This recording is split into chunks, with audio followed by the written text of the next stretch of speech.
ফারেসি তাদের খারাপ উদ্দেশ্যে তো হাট্টিমা টিম তো আসলে ওই ধরনের কোনো পাখি ওই ধরনের কোনো পশুর অস্তিত্বই তো এখন বলতে পাওয়া যায় না। সেটাও তো আমাদের বইতে ছিল এবং বইতে আছে। এই যে হাট্টিমা টিম এই জাতীয় কবিতারও কোনো মূল্য হয়। আমাদের কবি সাহিত্যিকরাও কিন্তু হয়তো দেখবেন এই জাতীয় কবিতা লেখেন, আর নয়তো দেখবেন প্রেমের সুরসুরি দিয়ে কবিতা লেখেন।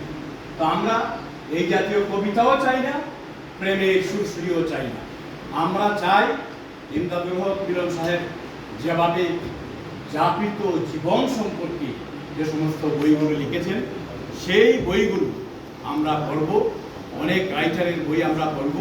আমি আবারও বলছি যে আমরা যারা ছাত্র, আমরা কিন্তু পড়াশোনা ছাড়া আমাদের কোনো কিছু বিকল্প নাই। সুতরাং লাস্ট কথা হচ্ছে, পবিত্র কুরআন মজিদে প্রথম যে আয়াত, ইকরা বিসমি রাব্বিকাল্লাযী খালাক, পড়ো তোমার প্রভুর নামে যিনি তোমাকে সৃষ্টি করেছেন। সুতরাং আমাদের মহান আল্লাহ তাআলা ঘোষণা করেছেন আমাদের আল্লাহর নামে আমরা যেন পড়াশোনা করি।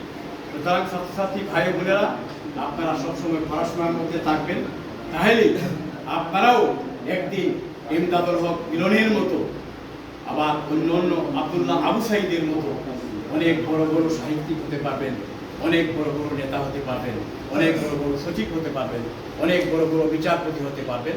সবাইকে আন্তরিক ধন্যবাদ জানিয়ে আমি আমার কথা শেষ করলাম। আসসালামু আলাইকুম।